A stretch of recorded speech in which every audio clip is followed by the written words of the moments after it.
चंडिकां वंदे छिन्नमस्तां महाबलां डाकिनी योगिनी युक्तां भैरवं भैरवप्रियां। চাটুজ্জে, সিংহবাবুরা কামড়ানোর আগে ডাক ছাড়ে না। তুই মায়ের ভক্ত তো, দেখিস তোর মা তোকে বাঁচাতে আসে কিনা। পুড়িয়ে খাক করে দে সালাদের, দেখি কোন মা এসে বাঁচায়।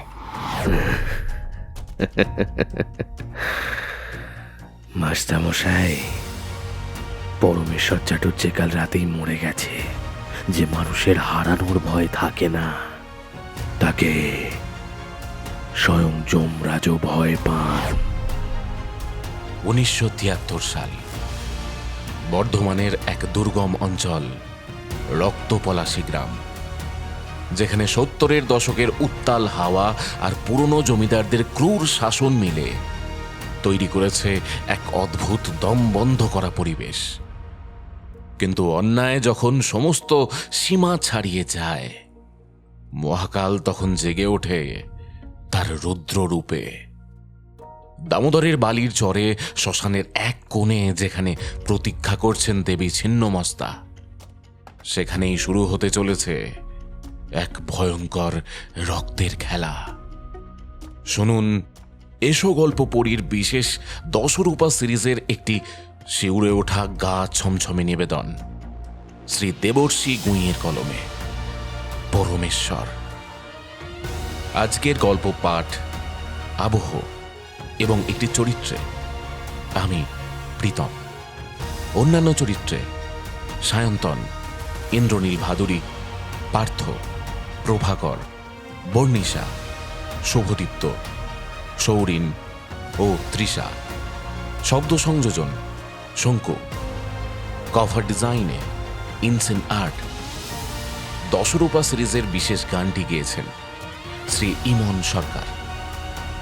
শুরু হচ্ছে এসো গল্প পরীর আজকের বিশেষ নিবেদন, শ্রী দেবর্ষি গুঁইয়ের কলমে পরমেশ্বর।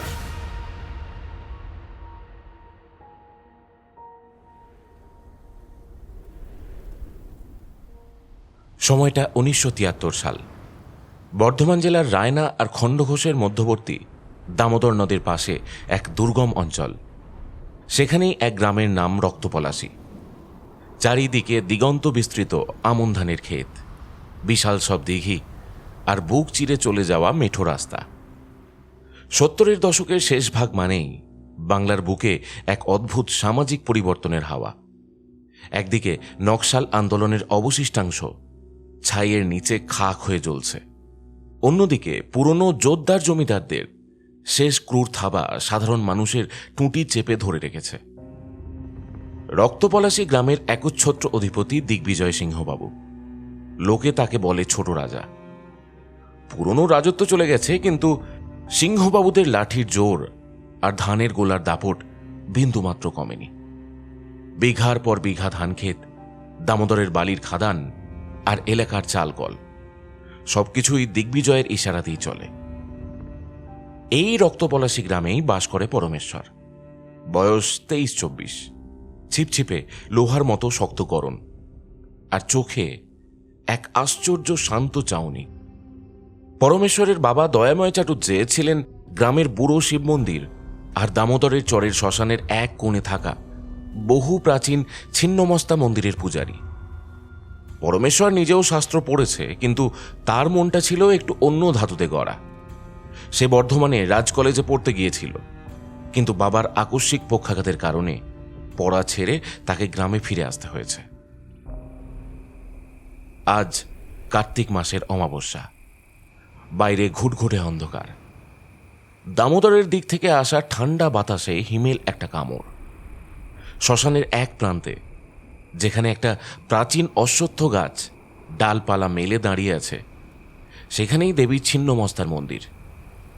দেবী এখানে এক আদিম পাথরের মূর্তিতে খোদাই করা, যার নিজের কাটা মস্তক নিজেরই বাম হাতে ধরা, আর তাঁর গলা থেকে 3টি রক্তের ধারা নির্গত হয়ে তাঁর 2 সখী ডাকিনী ও বর্ণিনী এবং নিজের ছিন্ন মুখের তৃষ্ণা মেটাচ্ছে। পরমেশ্বর দেবীর সামনে ঘৃত প্রদীপ জেলে মায়ের বন্দনা করছিল। তার গলায় এক অদ্ভুত গমগমে সুর। চণ্ডিকাং বন্দে ছিন্নমস্তাং মহাবলাম ডাকিনী যোগিনী যুক্তাং ভৈরবং ভৈরব প্রিয়াম। চণ্ডিকাং মন্দিরের বাইরে তখনই মেঠো রাস্তার উপর একটা কালো অ্যাম্বাসাডার গাড়ি এসে থামল।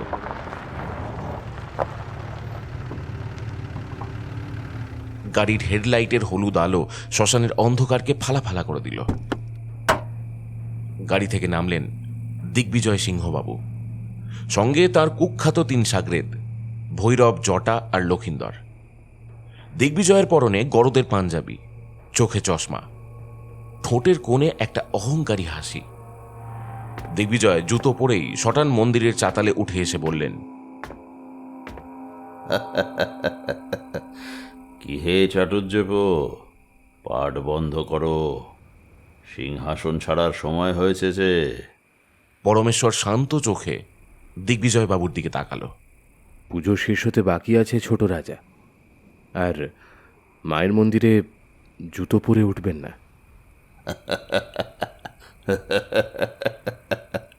মা? হে মা হে? ওই পাথরের মূর্তিটা? শোনো পরমেশ্বর, সোজাসুজি কাজের কথা বলি। শ্মশানের পেছনের যে 5 বিঘা দেবোত্তর জমি আগলে রেখেছিস, ওখানে আমি একটা মস্ত বড় মডার্ন রাইস মিল বসাবো। কাল সকালের মধ্যে দলিলে সই চাই। তোর বুড়ো বাপ তো শয্যাশায়ী, তুই ছোকরা মানুষ, বুঝে চল। পরমেশ্বর এবার উঠে দাঁড়ালো। এই জমি শুধু দেবোত্তর সম্পত্তি নয় ছোট রাজা, এটা এই গ্রামের সাধারণ মানুষের শেষ আশ্রয়। মা ছিন্নমস্তা এখানে বলিদানের প্রতীক, লোভের নয়। এই জমি আমি সিংহবাবুদের দেব না। দিবি না? দিগ্বিজয়ের চোখ দুটো কুঁকড়ে গেল। তিনি ভৈরবের দিকে ইশারা করলেন। ভৈরব এক লাফে এগিয়ে এসে পরমেশ্বরের হাতটা চেপে ধরল।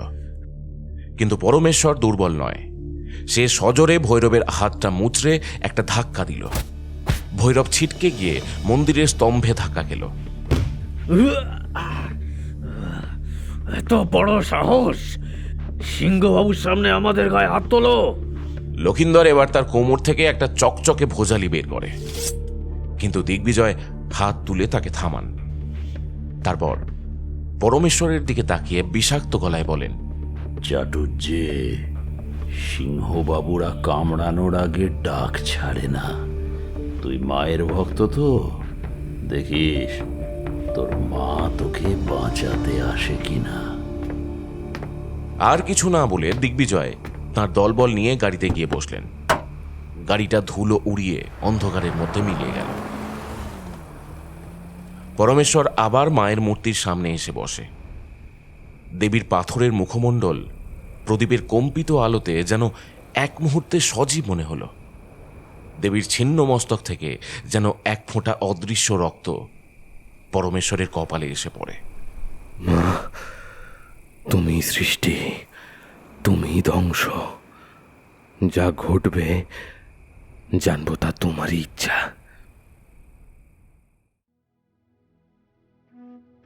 পরদিন সকালে রক্তপলাশী গ্রামের আকাশটা ঘন কুয়াশায় ঢাকা রইল। পরমেশ্বর যখন শ্মশানের মন্দির থেকে নিজের মাটির ঘরে ফিরল, তখন তার মনটা এক অজ্ঞাত আশঙ্কায় দুলছে। তার বাবা দয়াময় চাটুর্যে বিছানায় শুয়ে অনবরত কেসে চলেছিলেন। বৃদ্ধের শরীরটা দিন দিন ভেঙে পড়ছে, কিন্তু তার চোখের মণি দুটোতে তখনও এক আধ্যাত্মিক তেজ উজ্জ্বল হয়ে ফুটে আছে যেন। পরমেশ্বর বাবার মাথায় হাত বুলিয়ে দিতেই দয়াময়বাবু দুর্বল গলায় বললেন, বাবা, গত রাতে মায়ের স্তোত্র পাঠের সময় কোনো বিঘ্ন ঘটেছিল রে। আমার বুকের ভেতরটা জানি না কেমন একটা করছে গত রাত থেকেই। মা কি রুষ্ট হয়েছেন কোনো কারণে? বাবা। পরমেশ্বর সিংহবাবুদের আসার কথাটা বেমালুম চেপে গিয়ে বলল, মা কেন রুষ্ট হবেন? তুমি চিন্তা করো না, শরীরটা জোড়াক, দেখবে সব ঠিক হয়ে যাবে। ঠিক তখনই বাইরে একটা হইচইয়ের শব্দ শোনা গেল। পরমেশ্বর ঘর থেকে বেরোতেই দেখে গ্রামের কয়েকজন চাষি আর বাউরিপাড়ার জোয়ানরা তার উঠোনে এসে ভিড় করেছে। তাদের সবার মুখে একটা গভীর আতঙ্ক আর ক্ষোভ। তাদেরই মধ্যে প্রবীণ ভুবন বাউরি লাঠিটা মাটিতে ঠুকে উঠে বলে উঠল, তোর মুহে সর্বনাশ হয়ে গেছে গো। ছোট রাজার লোক লক্ষিন্দর আজ সকালে এসে শ্মশানের ধারের জমিটা ঘিরতে লেগেছে। আমরা বারণ করতে গেলুম, তা আমাদিগকে চাবুক কুচিয়ে বললে ই জমি এখন সিংহবাবুদের। কালকের মধ্যে শ্মশান ওখান থেকেই সরাতে হবে। পরমেশ্বরের চোখের কোণে যেন নিমেষের মধ্যে আগুনের ফুলকি জ্বলে ওঠে। সে তার কাঁধের গামছাটা কোমরে শক্ত করে বেঁধে বলল, চলো দেখি কার এত বড় বুকের পাটা যে মায়ের থানে কুড়াল চালায়। ওরা যখন শ্মশানের সীমানায় পৌঁছালো তখন চারপাশের বুনো গাছগুলো কাটার শব্দে বাতাস ভারী হয়ে উঠেছে। লক্ষিন্দর একটা পাথরের ওপর বসে তামাক টানছিল, আর তার চারপাশে কয়েকজন মজুর বেড়া দিচ্ছে। এই বন্ধ করো এসব। পরমেশ্বরের গলার আওয়াজ শ্মশানের ফাঁকা মাঠে প্রতিধ্বনিত হলো। লক্ষিন্দর তামাকের ধোঁয়া ছেড়ে উঠে দাঁড়ায়। তার ঠোঁটে একটা কুৎসিত হাসি। কে চাটুজ্জেপো, কাল তো ছোট রাজা নিজে এসে বুঝিয়ে দিয়ে গেলেন, তা বুদ্ধি শুদ্ধি হলো নাই। সরো সরো এখান থেকে, কাজ করতে দাও। পরমেশ্বর এক লাফে লক্ষিন্দরের সামনে গিয়ে তার হাতের কুড়ালটা খপ করে চেপে ধরল। এবার আমি শেষবারের মতো বলছি লক্ষিন্দর, মায়ের এই পবিত্র ভূমিতে যদি আর একটা আঁচড় পড়ে তবে তার পরিণাম ভালো হবে না। ঠিক সেই মুহূর্তে মেঠো পথ দিয়ে একটা মেয়ে হেঁটে আসছিল। পরনে তার সাধারণ একটা সুতির শাড়ি, কিন্তু তার অবয়বের মধ্যে একটা আশ্চর্য আভিজাত্য আর তেজ খেলা করছে। মেয়েটির নাম মন্দাকিনী। সে এই গ্রামেরই অবিনাশ মাস্টারের মেয়ে। মন্দাকিনী শহরে থেকে পড়াশোনা করত, কিন্তু ইদানিং সে গ্রামে ফিরে সাধারণ মানুষের অধিকার রক্ষার জন্য গোপনে কাজ শুরু করেছে। সেই উত্তাল সময়ে অনেক শিক্ষিত মেয়েই শোষণের বিরুদ্ধে রুখে দাঁড়াচ্ছিল। মন্দাকিনী ছিল তাদেরই একজন। মন্দাকিনী এসে সোজা লক্ষিন্দরের সামনে দাঁড়িয়ে স্পষ্ট গলায় বলল, এই জমি দেবোত্তর সম্পত্তি। এর কোনো আইনি দলিল সিংহবাবুদের কাছে নেই। আপনারা বেআইনিভাবে জমি দখল করছেন। আমরা বর্ধমান সদরে রেভিনিউ অফিসে খবর দিয়েছি, ওখান থেকে তদন্তে আসছে। কথাগুলো শুনে লক্ষিন্দর একটু থমকে গেল বটে, কিন্তু পরক্ষণেই উপহাসে সুরে হেসে উঠল।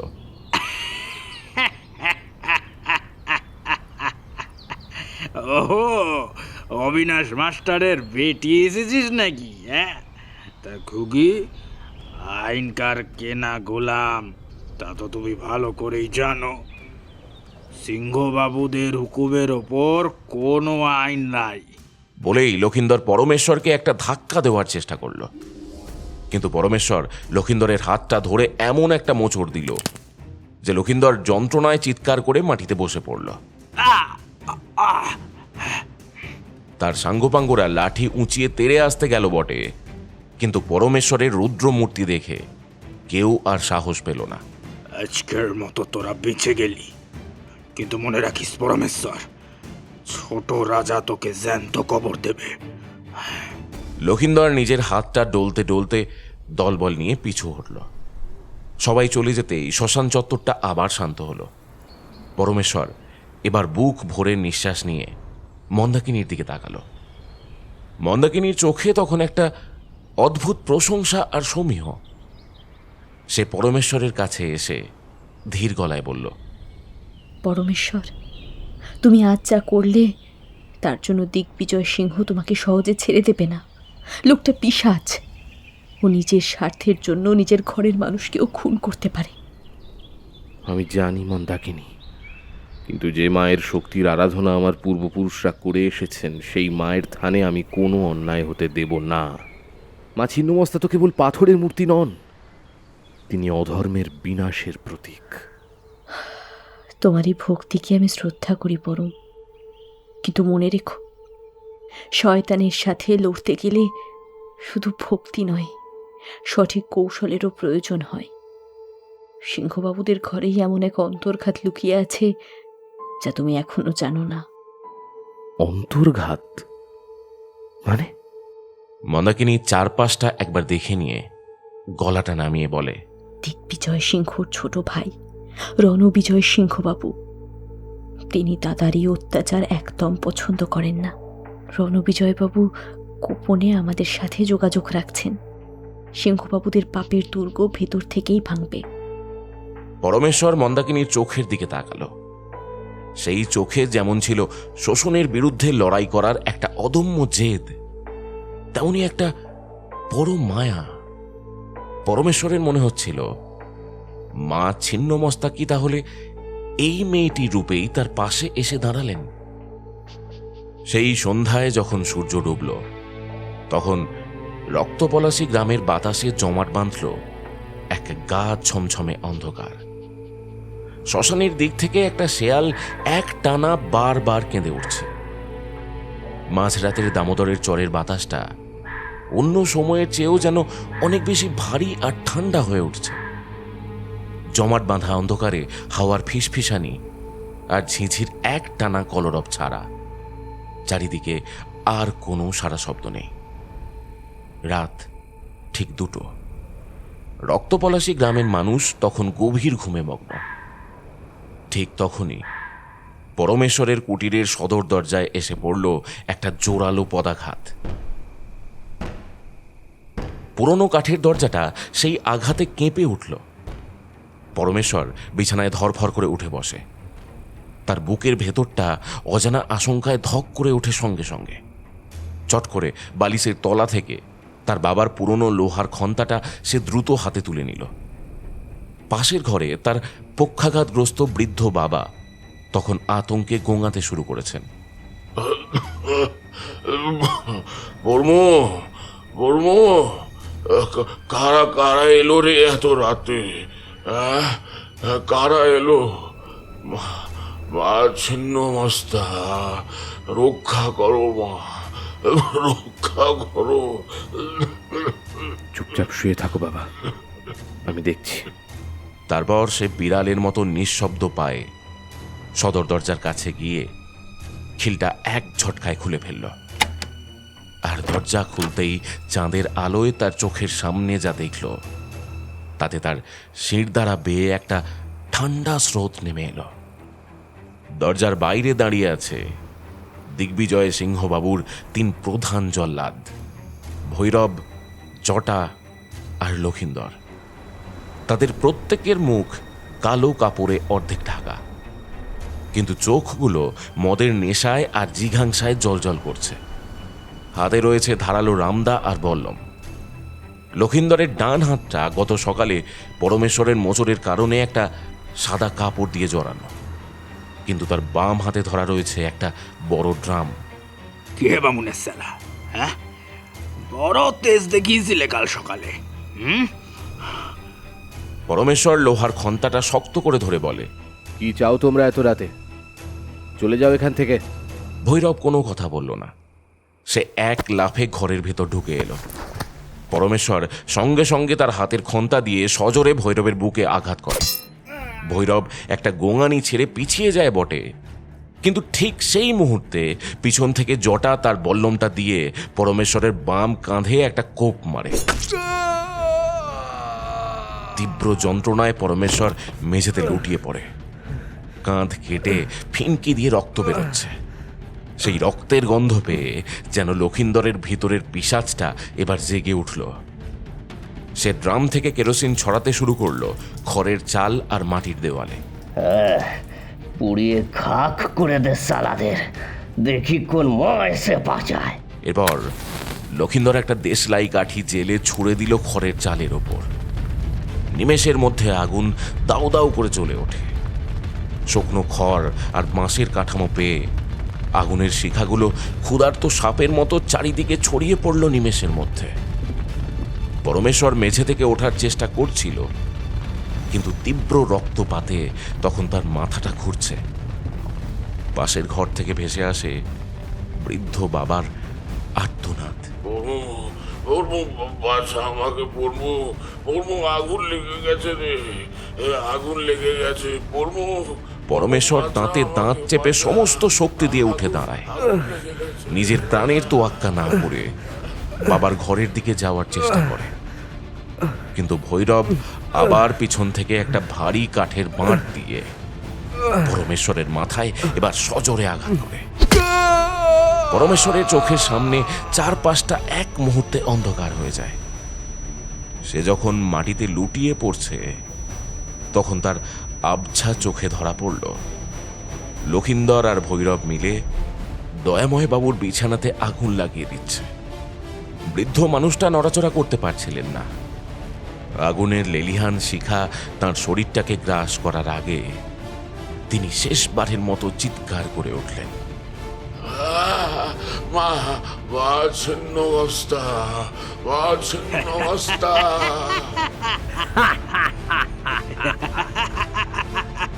জল্লাদের দল হাসতে হাসতে অন্ধকারের মধ্যে মিলিয়ে গেল।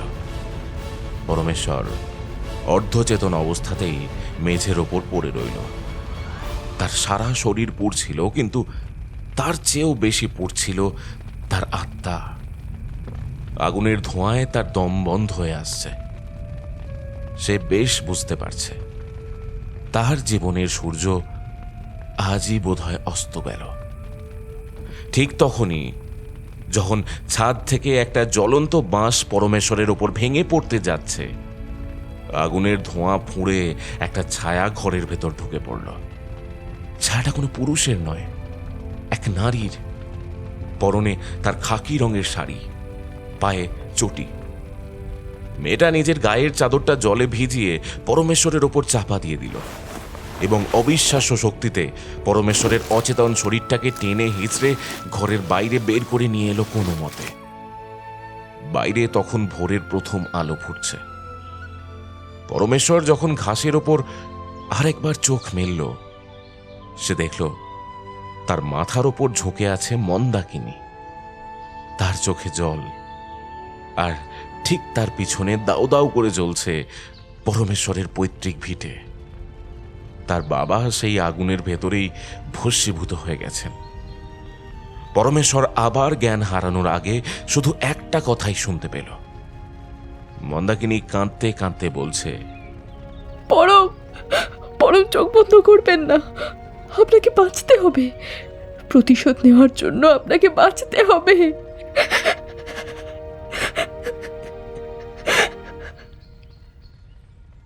দামোদরের চরের বালি তখন ভোরের হালকা আলোয় তামাটে রং ধারণ করেছে, কিন্তু সেই শান্ত সকালের বুক চিরে রক্তপলাশী গ্রামের আকাশে কুণ্ডলি পাকিয়ে উঠছিল কালো ধোঁয়া। পরমেশ্বরের পৈতৃক ভিটেটা এখন শুধু একদলা ছাই। গ্রামের সাধারণ মানুষ, সব জোয়ানরা এসে ভিড় করেছে দামোদরের চরে, কিন্তু সিংহবাবুদের লাঠিয়ালদের ভয়ে কেউ একটা শব্দ উচ্চারণ করারও সাহস পাচ্ছে না। দয়াময় চাটুর্যের আধ পোড়া শরীরটা যখন চিতার কাঠের ওপর শোয়ানো হলো, পরমেশ্বর তখনও সোজা হয়ে দাঁড়াতে পারছে না। মাথায় আর কাঁধে সাদা কাপড় বাঁধা, যার ভিতর থেকে রক্ত চুইয়ে পড়ছে। কিন্তু তার চোখের দিকে তাকাতে গ্রামের মানুষের ভয় লাগছিল। সেই চোখে কোনো জল ছিল না, দুঃখ ছিল না। সেখানে থিতু হয়েছিল এক আদিম খিটখিটে হিংস্রতা। সেই সরল পরমেশ্বর যেন আগুনের শিখার মধ্যেই মরে গেছে, আর ছাই ফুঁড়ে জন্ম নিয়েছে তার এক নতুন রুদ্ররূপ। চিতার আগুন যখন দাউ দাউ করে জ্বলে উঠল, পরমেশ্বর এক মুঠো জ্বলন্ত ছাই নিজের কপালে তিলকের মতো লেপে নিল। তারপর চিতার দিকে তাকিয়ে এসে অত্যন্ত শান্ত কিন্তু দৃঢ় গলায় বলল, বাবা, তুমি মায়ের ভক্ত ছিলে। মা ছিন্নমস্তা যেমন নিজের রক্তে নিজের সখীদের তৃষ্ণা মেটান, আমি প্রতিজ্ঞা করছি, যারা তোমাকে আজ এইভাবে পুড়িয়ে মারল, তাদের তপ্ত রক্ত দিয়ে আমি মায়ের চরণ ধুইয়ে দেব। এই দামোদরের চর সাক্ষী রইল বাবা, সিংহবাবুদের রাজত্ব আমি শ্মশান বানিয়ে ছাড়ব। গ্রামের মানুষ ফিসফিস করতে লাগলো। এমন সময় ভিড় ঠেলে এগিয়ে এলেন অবিনাশ মাস্টার এবং তার মেয়ে মন্দাকিনী। মাস্টারের মুখটা চিন্তায় ফ্যাকাশে। তিনি পরমেশ্বরের কাঁধে হাত রেখে বললেন, তুই একা আবেগের বশে কিছু করতে চাসনি বাপ। দিগ্বিজয় সিংহবাবু শুধু লাঠিয়াল পোষে না, ওর সাথে বর্ধমানের বড় বড় ক্ষমতাশালীদের যোগ আছে। তোকে ওরা এক নিমিষে গায়েব করে দেবে। পরমেশ্বর মাস্টারের দিকে তাকালো। তার ঠোঁটের কোণে একটা বিষাক্ত হাসি ফুটে উঠেছে। মাস্টারমশাই, পরমেশ্বর চাটুর্যে কাল রাতেই মরে গেছে। যে দাঁড়িয়ে আছে তার আর হারানোর কিচ্ছু নেই। যে মানুষের হারানোর ভয় থাকে না, তাকে স্বয়ং যমরাজও ভয় পান। মন্দাকিনী পরমেশ্বরকে একটু আড়ালে ডেকে নিয়ে গেল। নদীর চরের একটা নির্জন শিমুল গাছের নিচে দাঁড়িয়ে মন্দাকিনী বলল, পরম, রাগের মাথায় সিংহবাবুদের ডেরায় চড়াও হলে তুমি শুধু নিজের মৃত্যুই ডেকে আনবে। আমি কাল তোমাকে বলেছিলাম না, ওদের ঘরের ভিতরেই অন্তর্ঘাত তৈরি হয়ে আছে। রণবিজয় সিংহবাবু দিগ্বিজয়ের ছোট ভাই, সে নিজের দাদাকে মারতে আমাকে সাহায্য করবে এ আমি বিশ্বাস করি না মন্দাকিনী। রক্তের টান বড় টান। রক্তের টানের চেয়েও ক্ষমতার টান অনেক বড় পরমেশ্বর। রণবিজয় সিংহ আসলে পড়াশোনা জানা মানুষ। তিনি দেখেছেন কিভাবে দিগ্বিজয়বাবু দিনের পর দিন বালি খাদানের টাকা আর চাল কলের মুনাফা একাই কুক্ষিগত করে রেখেছেন। রণবিজয়কে তিনি স্রেফ একজন কর্মচারীর মতো খাটিয়ে মারেন। তাই তিনি গোপনে একটা বড় দল তৈরি করছেন। তিনি চান দিগ্বিজয়কে সরিয়ে নিজের রক্তপলাশির গতিতে বসতে। আর তার জন্য তার প্রয়োজন পরমেশ্বরের মতো একজন সাহসী মানুষের সাহায্যের। পরমেশ্বর সবটা শুনে কিছুক্ষণ চুপচাপ বসে রইল। দামোদরের হাওয়া তার গায়ের রক্তমাখা কাপড়টাকে উড়িয়ে নিয়ে যাচ্ছিল। সে একবার দেবীর মন্দিরের দিকে তাকালো। দেবী যেখানে নিজের মাথা নিজেই কেটেছেন, সেটা যেমন আত্মত্যাগের প্রতীক, তেমনি এক চরম বিপ্লবেরও তো ইঙ্গিত। পরমেশ্বর মন্দাকিনীর দিকে ঘুরে এবার বলল, ঠিক আছে, রণবিজয় সিংহবাবুর সাথে আমি দেখা করব। তবে মনে রেখো মন্দাকিনী, আমার লক্ষ্য ক্ষমতার গদি নয়। আমার লক্ষ্য শুধু 3টে মাথা, ভৈরব, জটা আর লক্ষিন্দর। আর সেই 3টে মাথা যার ইশারায় চলে, সেই দিগ্বিজয় সিংহবাবুর বুক চিরে রক্ত বের করা। মন্দাকিনী পরমেশ্বরের চোখের দিকে তাকিয়ে এক মুহূর্তের জন্য শিউরে উঠল। সে যেন দেখতে পেল এই যুবকের অবয়বের পেছনে স্বয়ং দেবীর ছিন্নমস্তার উগ্র তেজ ভর করেছে। আজ রাত 12টায় দামোদরের ওপারে যে পরিত্যক্ত নীলকুঠিটা আছে, সেখানে রণবিজয়বাবু তোমার জন্য অপেক্ষা করবেন। আমি নিজে তোমাকে সেখানে নিয়ে যাব। সন্ধ্যা নামল রক্তপলাশিতে। শীতের আমেজ মেশানো কার্তিক মাসের রাত। চারিদিক খাঁ খাঁ করছে। পরমেশ্বর তার কুটিরের ছায়ের স্তূপ থেকে তার বাবার সেই পুরনো ধারালো বলির খাঁড়াটা খুঁজে বের করল। সেটা এখনো অক্ষত। চাঁদের আলোয় সেই খাঁড়ার লোহার ফলার ওপর হাত বোলাতে বোলাতে পরমেশ্বর বলল, মা ছিন্নমস্তা, এবার তোমার তৃষ্ণা মেটানোর সময় এসেছে। কার্তিক মাসের কুয়াশা তখন দামোদরের চরাচরকে একটা সাদা কাফনের মতো ঢেকে ফেলেছে। নদীর ওপারে যেখানে হিজল আর বাবলা বনের জঙ্গল ঘন হয়ে উঠেছে, সেখানে দাঁড়িয়ে আছে একটা ভাঙা পরিত্যক্ত নীলকুঠি। 18 শতকের সাহেবদের তৈরি এই কুঠি বাড়িটা এখন শুধুই একটা পোড়ো কঙ্কাল। দেওয়াল বেয়ে বট অশ্বত্থের শিকড় ঢুকে গেছে। ভেতরটা এখন বাদুরের ডেরা। গ্রামের লোক দিনের বেলাতেও খুব একটা এদিকটাতে পা বাড়ায় না। রাত প্রায় 11:30। একটা ছোট ডিঙি নৌকোয় করে দামোদরের শান্ত জল কেটে ওপারে এসে নামল পরমেশ্বর আর মন্দাকিনী। পরমেশ্বরের পরনে একটা কালো চাদর, আর তার নিচে লুকিয়ে রাখা বাবার সেই বলির খাঁড়া। মন্দাকিনী একটা লণ্ঠন নিয়ে আগে আগে পথ দেখাচ্ছিল। নীলকুঠির ভেতরে একটা ভাঙা হল ঘরে টিমটিম করে প্রদীপ জ্বলছে। সেই আলো ছায়ার খেলায় ঘরের মাঝখানে একটা চেয়ারে বসেছিলেন রণবিজয় সিংহবাবু। তার বয়স 30-এর কোঠাতে, চোখে চশমা, পরনে দামি চাদর আর সুতির পাঞ্জাবি। বর্দা দিগ্বিজয়ের মতো তাঁর চেহারাতে জান্তব হিংস্রতা নেই, কিন্তু তাঁর চোখের গভীরে লুকিয়ে আছে এক ঠান্ডা সুচতুর কূটবুদ্ধি। তার দুপাশে দুজন সশস্ত্র দেহরক্ষী দাঁড়িয়ে। নৌকা বেঁধে পরম আর মন্দাকিনী ঘরের ভিতরে ঢুকতেই রণবিজয়বাবু সোজা হয়ে বসলেন। পরমেশ্বরের মাথা আর কাঁধের রক্ত মাখা পট্টির দিকে তাকিয়ে তিনি এক মুহূর্ত চুপ করে রইলেন। তারপর দীর্ঘশ্বাস ফেলে বললেন, বর্দা কাজটা ভালো করেনি পরমেশ্বর। দয়াময় চাটুর্য মশাই তো ধার্মিক মানুষ ছিলেন, তাকে এইভাবে পুড়িয়ে মারা, না না, আমি সত্যি লজ্জিত পরমেশ্বর। পরমেশ্বর কোনো ভনিতা করল না। সে শটান রণবিজয়ের মুখোমুখি দাঁড়িয়ে শান্ত কিন্তু তীক্ষ্ণ গলায় বলে উঠল, লজ্জা দিয়ে তো আমার বাবার জীবনটা ফিরে আসবে না সিংহবাবু। মন্দাকিনী আমাকে বলল আপনি নাকি দিগ্বিজয় সিংহবাবুকে গদি থেকে সরাতে চান। কাজের কথাটা বলুন। হ্যাঁ, তুমি তো খুব সোজাসুজি কথা বলো পরমেশ্বর। বেশ বেশ, তবে শোনো, বর্দা রক্তপলাশী আর রায়নার পুরো অঞ্চলটাকে নিজের বাপের সম্পত্তি ভাবছে। বালি খাদান আর চালকলের সমস্ত টাকাও একা ভোগ করে। আমার হাত পাও বেঁধে রেখেছে।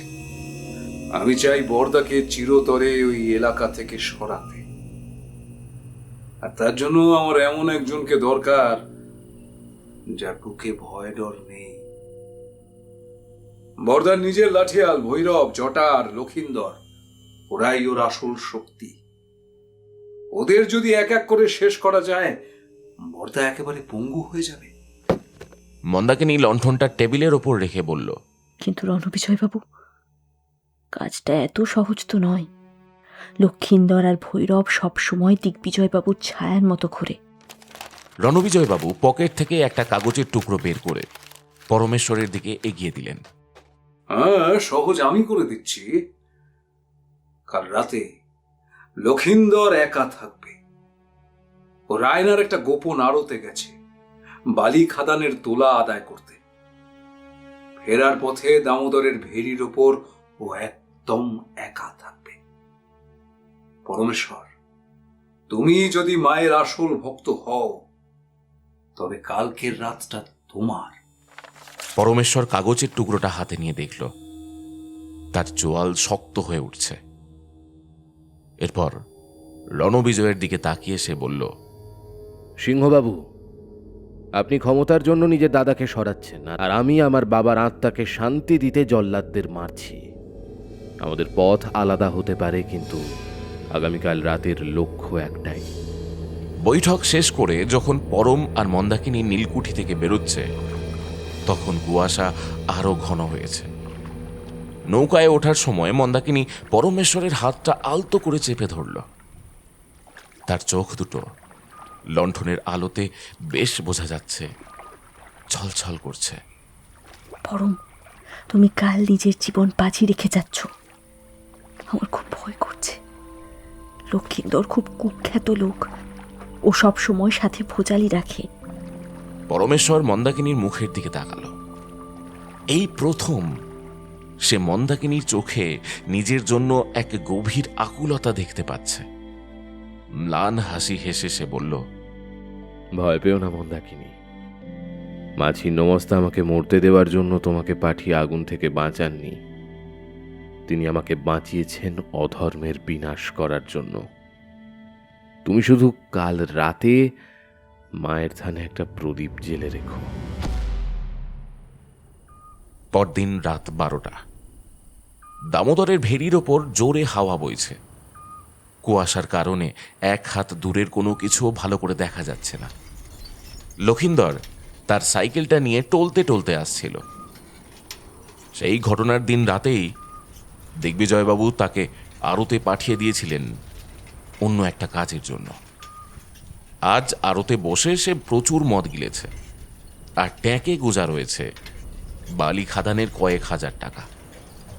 সে আপন মনেই বিড়বিড় করছিল, শালা চাটুজ্জেপোকে এক ঝটকায় পুড়িয়ে খ্যাক করে দিল। মজা হলো। হঠাৎ করেই সাইকেলের সামনে একটা কালো ছায়া এসে দাঁড়ালো।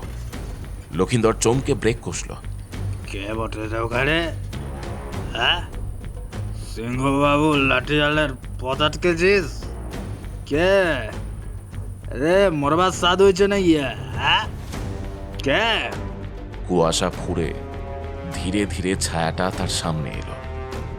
চাঁদের আবছা আলোয় লক্ষিন্দর দেখল তার সামনে দাঁড়িয়ে আছে পরমেশ্বর। তার কপালে চিতার ছাইয়ের তিলক, আর ডান হাতে ধরা একটা মস্ত চকচকে বলির খাড়া। পরমেশ্বর, হ্যাঁ, তুই তুই জ্যান্ত আছিস? হ্যাঁ। লক্ষিন্দর সঙ্গে সঙ্গে সাইকেল থেকে নেমে পড়ল। সাইকেলটা তার হাত থেকে আছড়ে পড়ল মাটিতে। তার নেশা যেন এক সেকেন্ডে কেটে গেছে।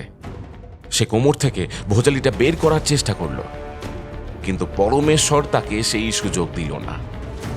বাঘের মতো এক লাফে লক্ষিন্দরের ওপর ঝাঁপিয়ে পড়ল পরমেশ্বর।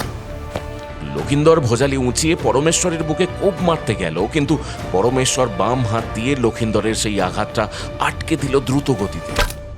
ধারালো ভোজালির টানে পরমেশ্বরের হাত কেটে রক্ত বেরোতে শুরু করেছে, কিন্তু সেদিকে এখন আর তার কোনো ভ্রুক্ষেপ নেই।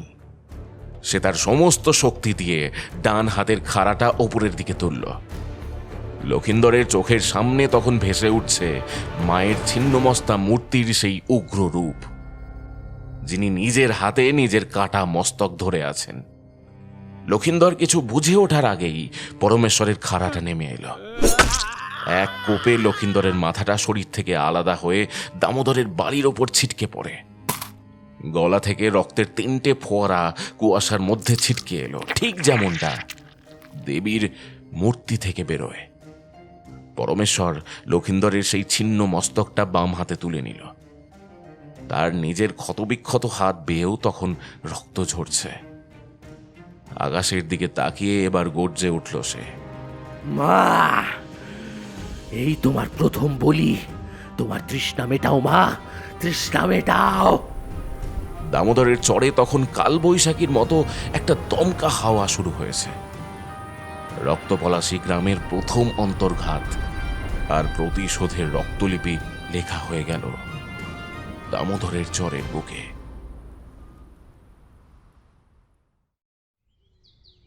লক্ষিন্দরের মুন্ডহীন নিথর দেহটা যখন পরদিন সকালে দামোদরের ভেরির ওপর পাওয়া গেল, তখন পুরো এলাকা জুড়ে যেন একটা ভূমিকম্প হয়ে গেল।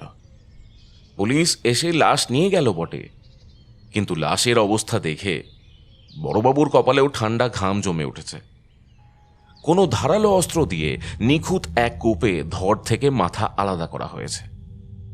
আর সবচেয়ে আশ্চর্যের বিষয়, লক্ষিন্দরের কাটা মাথাটা লাশের ধারে কাছে কোথাও পাওয়া গেল না। কে যেন সেটাকে বেমালুম উধাও করে দিয়েছে। সিংহমহলের বড় বারান্দায় তখন তাণ্ডব চলছে। দিগ্বিজয় সিংহবাবু রাগে অন্ধ হয়ে কাঁচের গেলাস আছাড় মেরে ভাঙছিলেন।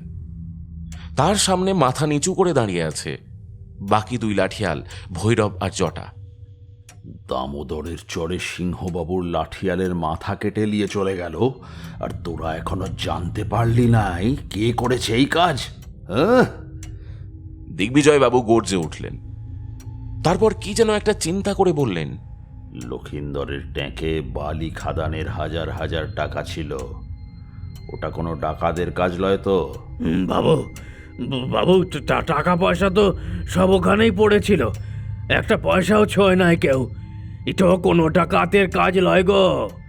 গ্রামের লোক ফিসফিস করিচ্ছে দয়াময় চাটুর্যের বেটা পরমেশ্বর নাকি জ্যান্ত আছে, ওয়াই নাকি শ্মশানে চিতে থেকে ছাই মিখে ঘুরে বেড়াচ্ছে।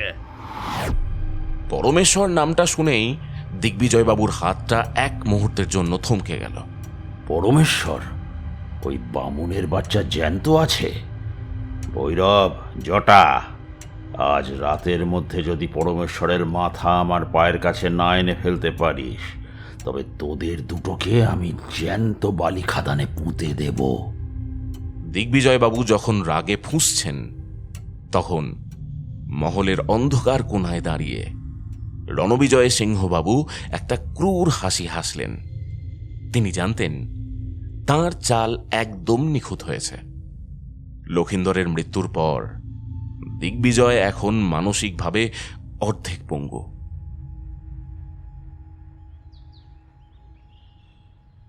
ওদিকে রক্তপলাশী গ্রামের বুড়ো শিব মন্দিরের পিছনের নির্জন বেলতলাতে দেখা হলো পরমেশ্বর আর মন্দাকিনীর। পরমেশ্বরের বাম হাতটা কাল লক্ষিন্দরের ভোজালির টানে কেটে গিয়েছিল। মন্দাকিনী খুব যত্ন করে সেখানে একটা ভেষজ পাতার রস লাগিয়ে পরিষ্কার সাদা কাপড় দিয়ে বেঁধে দিচ্ছিল। খুব লেগেছে তাই না পরম? মন্দাকিনী আলতো করে পরমেশ্বরের ক্ষতস্থানে হাত দিয়ে জিজ্ঞাসা করল। তার চোখ দুটো উদ্বেগে পরিপূর্ণ। পরমেশ্বর মন্দাকিনীর দিকে তাকালো। তার চোখের সেই জান্তম হিংস্রতাটা মন্দাকিনীর সামনে এলেই কেমন যেন শান্ত হয়ে যায়। মৃদু হেসে সে বলল, না, জানো, কাল যখন এই পিশাচটার ওপর খাঁড়াটা নামাচ্ছিলাম না, আমার একটু কষ্ট হয়নি। আমার শুধু মনে হচ্ছিল আমার বাবার হাতটা ওই আগুনের ভেতর থেকে আমার হাতটা ধরেছিল, মায়ের শক্তি আমাকে জড়িয়ে রেখেছিল। মন্দাকিনী একটা দীর্ঘশ্বাস ফেলে পরমেশ্বরের বুকের ওপর মাথাটা রাখল।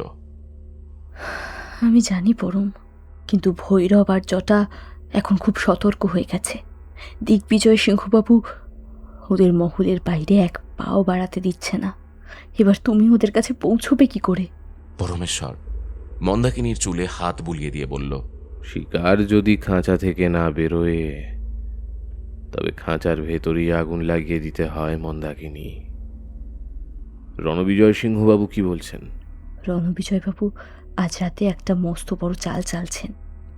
মন্দাকিনী মাথা তুলে বলল, উনি ওর বর্তাকে বলেছেন আজ রাতে বড় গোডাউনে লরি বোঝাই চোরাই চাল আসবে, যা রাতের অন্ধকারে কালোবাজারে পাচার করতে হবে। দিগ্বিজয়বাবু এই কাজের জন্য ভৈরব আর জটাকে আজ রাতে ওই গোডাউনে পাঠাচ্ছেন। রণবিজয়বাবু গোডাউনের পিছনের ছোট দরজাটা আমাদের জন্য খোলা রাখার ব্যবস্থা করে দিয়েছেন। পরমেশ্বরের চোখের মণি দুটো আবার আগুনের মতো জ্বলে ওঠে। দারুণ সুযোগ! আজই মায়ের দ্বিতীয় আর তৃতীয় বলির ক্ষণ। তুমি অবিনাশ মাস্টারমশাইকে নিয়ে আজ রাতে একটু সাবধানে থেকো মন্দাকিনী। সিংহমহলের ফাটল এবার পুরো দেওয়ালটাকে ধসিয়ে দিতে চলেছে।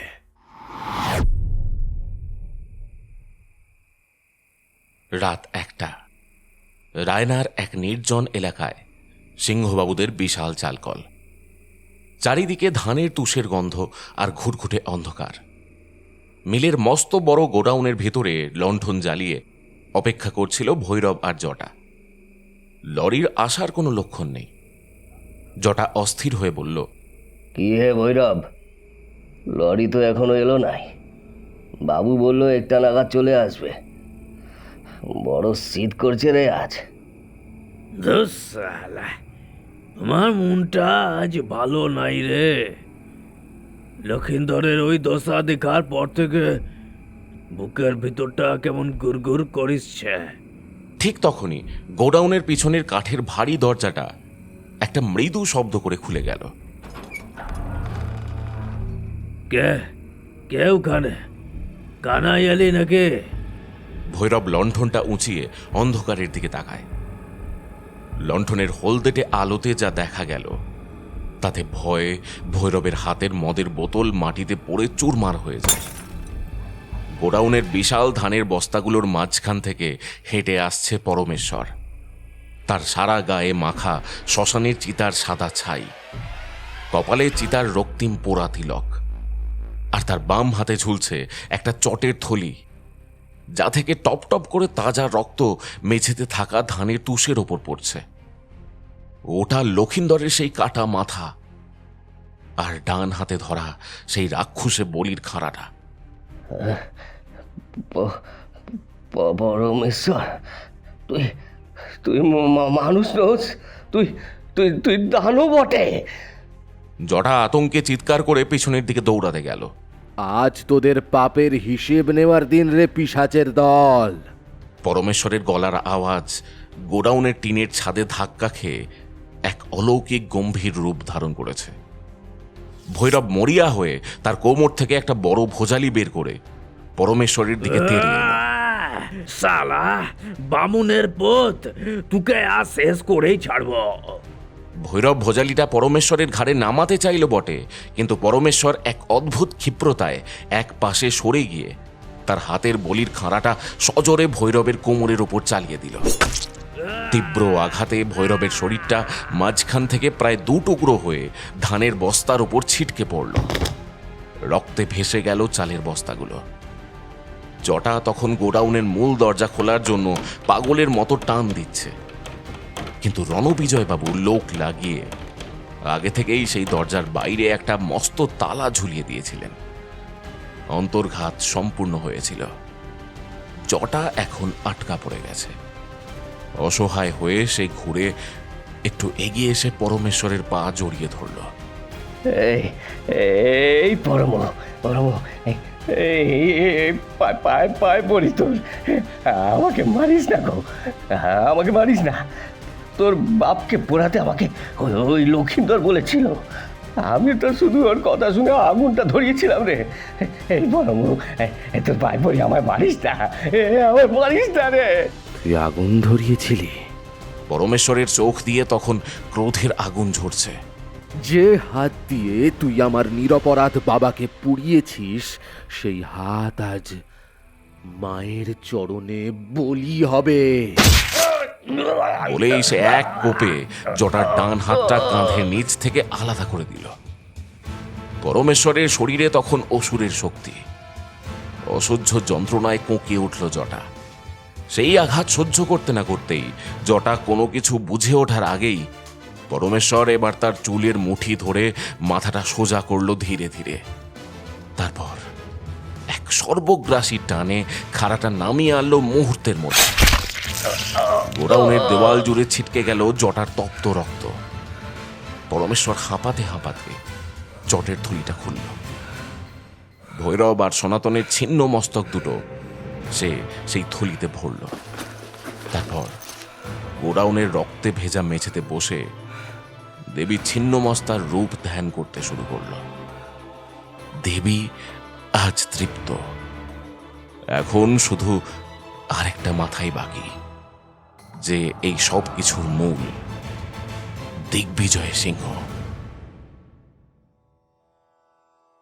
কার্তিক শেষ হয়ে অগ্রহায়ণের শুরু। দামোদর নদীর চরটা এখন ঘন কুয়াশার চাদরে ঢাকা। ধানের ক্ষেত থেকে নতুন আমন ধানের সুবাস বাতাসে ভাসছে, কিন্তু রক্তপলাশী গ্রামের বাতাসে ভাসছিল শ্মশানের চিতার গন্ধ। লক্ষিন্দর, ভৈরব আর জটা, এই 3 প্রধান লাঠিয়ালের মৃত্যুর পর সিংহমহলের অহংকার আর দাপট তাসের ঘরের মতো ভেঙে পড়েছে। দিগ্বিজয় সিংহবাবু এখন নিজের খাস কামরাতেই বন্দী। বাইরে সূর্য ডুবলেই তিনি ঘরের সমস্ত আলো জেলে হাতে তার শটগানটা নিয়ে থরথর করে বসে কাঁপেন। মদের নেশাও আর তাঁর চোখের সামনে থেকে সেই চিতার ছাই মাখা পরমেশ্বরের রুদ্র মূর্তি দূর করতে পারছিল না, যা এতদিন ধরে লোকমুখে তিনি সব সময় শুনছেন। সেদিন রাতে কুয়াশা এতটাই ঘন যে সিংহমহলের মস্ত বড় উঠোনের ওপাশটাও দেখা যাচ্ছে না। মহলের ভিতরে রণবিজয় সিংহবাবু তাঁর পড়ার ঘরে বসে একটা চুরুট ধরাচ্ছিলেন। তাঁর ঠোঁটের কোণে এক চরম তৃপ্তির হাসি। তার পাতা ফাঁদ সফল। বর্দার 3 প্রধান স্তম্ভ এখন খতম। আজ রাতেই তাকে তিনি পরমেশ্বরকে দিয়েই শেষ করাবেন। তারপর এই বিশাল জমিদারির একচ্ছত্র মালিক হবেন তিনি। ঠিক তখনই ঘরের জানালাটা একটা প্রচণ্ড দমকা বাতাসে শব্দ করে খুলে গেল। ঘরের মোমবাতিগুলো এক নিমেষে নিভে গেল। রণবিজয়বাবু চমকে উঠে দাঁড়ালেন। কে কে ওখানে? অন্ধকার কোণ থেকে একটা শান্ত কিন্তু গহীন গলার আওয়াজ ভেসে এলো। আমি সিংহবাবু। আলো ছায়ার মধ্যে থেকে বেরিয়ে এলো পরমেশ্বর। তার পরনে সেই রক্ত মাখা কালো চাদর, কপালে চিতার ছাইয়ের ত্রিপুণ্ডরক তিলক, আর তার ডান হাতে ধরা সেই রাক্ষসে বলির খাঁড়া, যা থেকে এখনো রক্তের কালচে দাগগুলো মুছে যায়নি। রণবিজয়বাবু একটু থতমত খেয়ে পরক্ষণেই নিজেকে সামলে নিয়ে হেসে উঠলেন। আরে আরে পরমেশ্বর, এসো এসো এসো। আরে তোমার জন্যই তো অপেক্ষা করছিলাম। বর্দা উপরে, হ্যাঁ, ওর ঘাস কামরায় একা বসে মদ গিলছে। এই সুযোগ, তুমি ওপরে যাও। তোমার বাবার অপমানের শেষ বদলাটা নাও পরমেশ্বর। আমি নিচে সদর দরজা আর পাহারাদারদের সরিয়ে রেখেছি। পরমেশ্বর এক পাও নড়ল না। রণবিজয়ের চোখের দিকে তাকিয়ে রইল নির্বিশেষে। সেই চাউনিতে এত তেজ ছিল যে রণবিজয়বাবু অস্বস্তিতে এদিক ওদিক তাকাতে শুরু করলেন। রণবিজয়বাবু, আপনি ভেবেছিলেন আপনি খুব বড় দাওয়াড়ু, হ্যাঁ? পরমেশ্বর চাটুর্যিকে আপনি একটা ঘুঁটি বানিয়ে নিজের বড়দাকে মারবেন আর নিজে জমিদারির গদিতে বসবেন। আপনি কি ভেবেছেন মা ছিন্নমস্তা কেবল লোভী আর পিশাচদেরই শাস্তি দেন? যারা অন্তর্ঘাত করে, যারা নিজের ভাইয়ের রক্ত বিক্রি করে ক্ষমতার লোভ করে, মা কি তাদের ছেড়ে দেন? রণবিজয়ের কপাল বেয়ে এবার ঠান্ডা ঘাম নেমে এল। তিনি পিছতে পিছতে দেওয়ালের দিকে গেলেন, যেখানে একটা আলমারিতে তার নিজস্ব পিস্তলটা রাখা ছিল।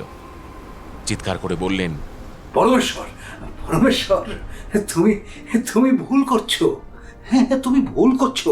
আমি তো কেবল তোমাকে সাহায্য করতে চেয়েছিলাম, তাই না? তোমাকে সাহায্য করতে চেয়েছিলাম পরমেশ্বর। আপনি নিজেকে সাহায্য করেছেন সিংহবাবু। পরমেশ্বর খাড়াটা ওপরে তুলল। মা ছিন্নমস্তা হলেন মোক্ষ এবং ত্যাগের দেবী। তিনি নিজের মস্তক নিজে কেটে নিজের সখীদের রক্তপান করান, যা শেখায় পরম সত্যের জন্য নিজের অহংকার আর লোভকে বলি দিতে হয়। আজ এই সিংহমহলের সমস্ত লোভ আর পাপের বলির দিন। রণবিজয়বাবু আলমারি থেকে পিস্তলটা বের করার আগেই পরমেশ্বরের খাঁড়া নিকষ কালো অন্ধকার ফালা ফালা করে নেমে এল। রণবিজয়ের ক্ষমতা আর লোভের খতিয়ান চিরতরে স্তব্ধ হয়ে গেল সেই অন্ধকার ঘরে।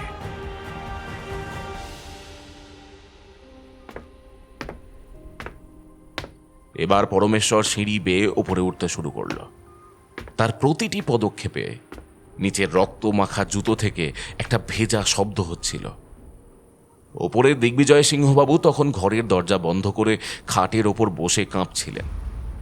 আচমকা ঘরের ভারী কাঠের দরজাটা একটা প্রচণ্ড ধাক্কাতে খুলে গেল। কে কে? দিগ্বিজয়বাবু চিৎকার করে উঠে অন্ধের মতো বন্দুকের ট্রিগার টিপলেন। গুলিগুলো পরমেশ্বরের বাম কাঁধ আর পেটে এসে লাগলো, কিন্তু এক আশ্চর্য অলৌকিক শক্তিতে পরমেশ্বর যেন কোনো ব্যথাই অনুভব করতে পারল না। পরক্ষণেই সেই অবলীলায় এগিয়ে গিয়ে দিগ্বিজয়বাবুর হাত থেকে বন্দুকটা কেড়ে নিয়ে দূরে ছুঁড়ে ফেলে দিল। তারপর দিগ্বিজয়ের চুলের মুঠি ধরে তাকে টেনে নামালো মেঝের ওপরে। চাটুর্যেবু, আমাকে মেরো না গো। আমি তোমাকে আমার অর্ধেক জমি লিখে দেব, শালকলের মালিক করে দেব। মেরো না চাটুর্যেবু, মেরো না। পরমেশ্বর তার বুকের ওপর পা দিয়ে দাঁড়িয়ে খাঁড়াটা উঁচিয়ে বলল, দিগ্বিজয় সিংহবাবু, আমার বাবাকে যখন পুড়িয়েছিলে তখন তোমার এই ধনের অহংকার কোথায় ছিল? হ্যাঁ, আজ তোমার রক্ত দিয়ে মা ছিন্নমস্তার চরণ বন্দনা করা হবে। ঠিক যখন পরমেশ্বর খাড়াটা নামাতে যাবে তখনই ঘরের ভিতরের বাতাসটা এক অদ্ভুত অতি প্রাকৃতিক স্তব্ধতায় যেন থমকে গেল।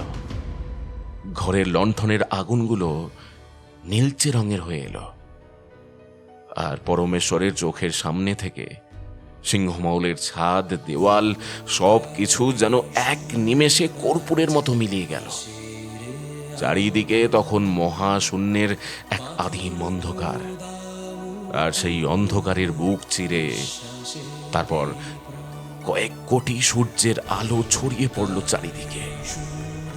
পরমেশ্বর দেখল সে কোনো ঘরে দাঁড়িয়ে নেই, সে দাঁড়িয়ে আছে এক অনন্ত মহাকাল শ্মশানের মাঝখানে, আর তার ঠিক সামনে স্বয়ং দেবী ছিন্নমস্তা আবির্ভূতা হয়েছেন। তার রূপ দেখে ভক্তিতে আর ভয়ে পরমেশ্বরের মস্তক স্বতঃস্ফূর্তভাবে নুয়ে পড়ল। দেবীর ত্রিনয়ন থেকে নির্গত হচ্ছে ব্রহ্মাণ্ড সৃষ্টির তেজ। তার বাম হাতে নিজেরই কাটা জ্যোতির্ময় মস্তক, যা থেকে 3টে অমৃত রক্তের ধারা নির্গত হয়ে 2 সখী ডাকিনী, বর্ণিনী এবং দেবীর নিজের তৃষ্ণা মেটাচ্ছে। এই রূপ উগ্র, কিন্তু এর মধ্যে লুকিয়ে আছে এক অনন্ত মাতৃত্ব, এক পরম করুণা। দেবী যেন পরমেশ্বরকে বলছেন, বৎস, তুই তো কেবল নিমিত্ত। এই সৃষ্টি, এই ধ্বংস, এই প্রতিশোধ সব কিছুই আমারই মহাজাগতিক চক্রের এক একটি অংশ। দেবীর সেই অলৌকিক রূপের আলো পরমেশ্বরের সমস্ত সত্তাকে ধুয়ে দিল।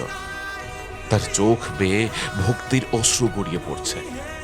সে খাড়াটা এক পাশে নামিয়ে রেখে 2 হাত জড়ো করে সাষ্টাঙ্গে প্রণাম করল মহাবিশ্বের সেই আদি জননীকে। দেবীর ছিন্ন মুখের কোণ থেকে একটা মৃদু আশীর্বাদের হাসি ছড়িয়ে পড়ল। এক পরম শান্তিতে পরমেশ্বরের আত্মা কানায় কানায় পূর্ণ হয়ে এলো। পরক্ষণেই এক তীব্র আলোর ঝলকানিতে পরমেশ্বরের ঘোর ভাঙে। সে দেখল সে আবার সিংহমহলের সেই ঘরেই দাঁড়িয়ে আছে।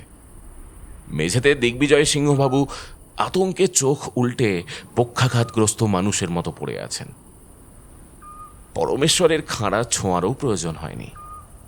দেবীর সেই প্রলয়ঙ্করী রূপের তেজ সহ্য করতে না পেরে দিগ্বিজয়ের হৃদযন্ত্র স্তব্ধ হয়ে গেছে। সিংহবাবুদের পাপের রাজত্ব চিরতরে শেষ।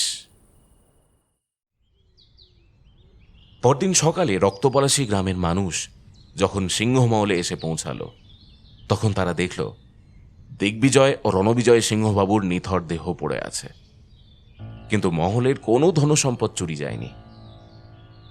আর দামোদরের চরের সেই প্রাচীন ছিন্নমস্তা মন্দিরের সামনে এসে যখন মন্দাকিনী আর অবিনাশ মাস্টার দাঁড়ালেন, তখন ভোরের সোনা ঝরা আলোয় এক অদ্ভুত দৃশ্য দেখা গেল।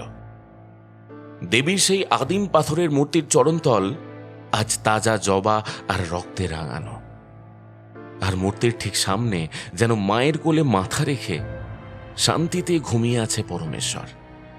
তার মুখে কোনো হিংস্রতা নেই, কোনো ক্ষোভ নেই, বরং সেখানে থিতু হয়েছে এক অনাবিল স্বর্গীয় শান্তি।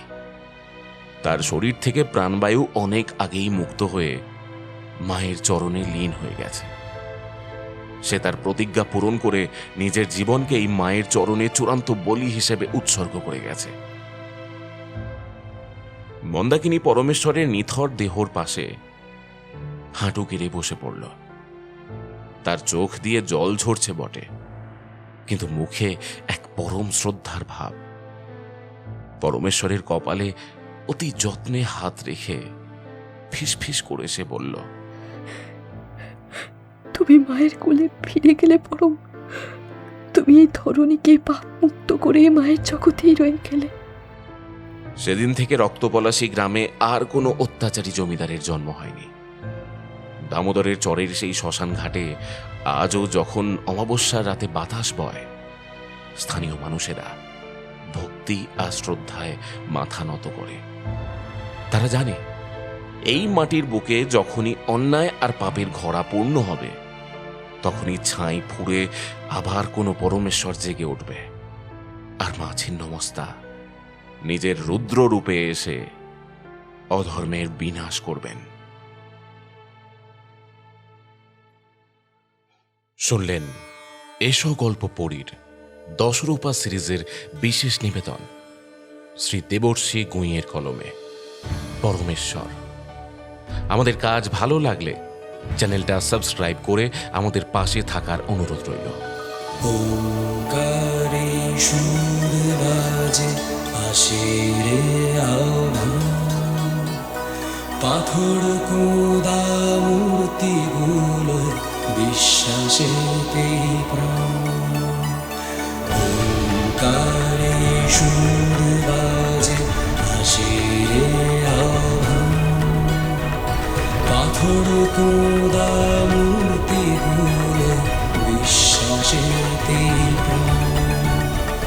তোমার নৃত্যের ঝঙ্কারে অহংকারের বিনাশ, অন্ধকারের দীপ্ত আলো তোমার আশীর্বাদ। তোমার নৃত্যের ঝঙ্কারে অহংকারের বিনাশ, অন্ধকারের দৃপ্ত আলো তোমার আশীর্বাদ। রুদ্র